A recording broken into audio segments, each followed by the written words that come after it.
Donald Trump became president 2 years ago thanks largely to a huge surge of support from the American middle class. They supported him because they are dying. As a group, the American middle class is shrinking in absolute terms and in many cases dying younger. So they reached out to the president to help. But in 2018, in the midterms we just had last week, a lot of those voters seem to have drifted back away from the Republicans. The House went Democratic. Republicans lost a bunch of Senate races in states that President Trump won 2 years ago. How did that happen? What should Republicans be doing to change it? And what should be their positions moving forward? No one has watched more carefully than J.D. Vance. He wrote the famous book, Hillbilly, Elegy. He joins us tonight. J.D., thanks a lot for coming on. So I know it's only been a week, and it takes a while to sort these things out. But, 8 days later, what are the obvious lessons for Republicans from the midterm elections?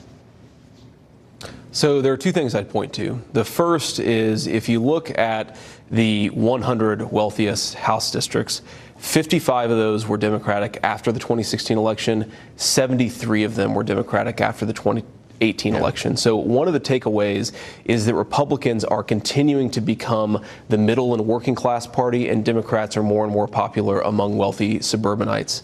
The second takeaway is that the single most unpopular piece of Republican legislation in the past couple of years wasn't Donald Trump's brainchild. And if you trust the media reports, Donald Trump wasn't even a huge fan of it. And that was the health care bill that came out of the House Republican leadership.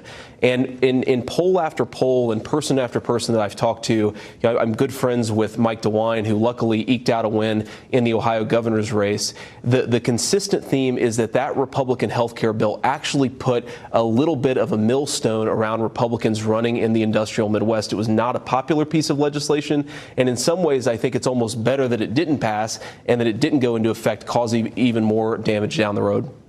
So it sounds like what you're saying is that Republicans as a party need to understand who their constituency is. It's different from what it was a generation ago. It really is a middle class party. Maybe they should have middle class economic solutions to offer. Yeah, that's absolutely right, Tucker. I think that a lot of folks, especially the Wall Street wing of the Republican Party, don't like to admit and don't like to appreciate the fact that the party has definitely shifted in this direction. You've got more and more working class voters voting for Republicans. Like I said, more and more wealthy suburbanites voting for Democrats. And to me, what's ultimately causing that is that those voters are incredibly socially progressive, meaning those wealthy suburbanites are socially progressive.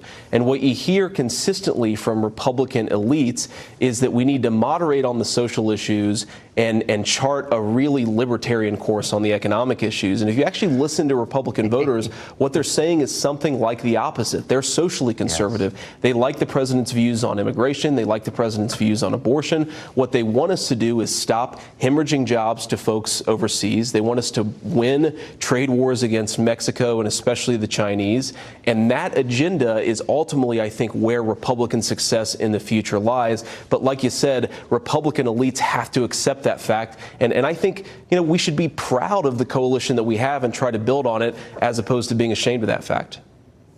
But how do you have a party run by people with the mirror image views of their own voters? So the people who run the party are socially liberal and economically libertarian. The voters are economic nationalists and social conservatives. How can they be in the same party? Well, I think the long-term answer may be that they may not be in the same party. But at the end of the day, the voters have the power. We saw that in the 2016 election. Tucker, I'm sure you remember after a few of the Republican primary debates, there were a lot of professional conservatives, a lot of establishment Republicans who would go on TV and say this or that thing that Donald Trump said would eliminate his chances. He blew himself out of the water. He'll never be the Republican nominee. But after each time he said something that he wasn't supposed to say, he actually got more popular among the Republican base. So to me, the question is not how do these two groups coexist? The question is, do the voters ultimately have the power in the Republican Party? Exactly. I think the answer is obviously yes. It just may take a little while for that to unfold. Is it a democracy or not? You're right. That is the deepest question always. J.D. Vance, so smart. Thank you. Thanks, Tucker.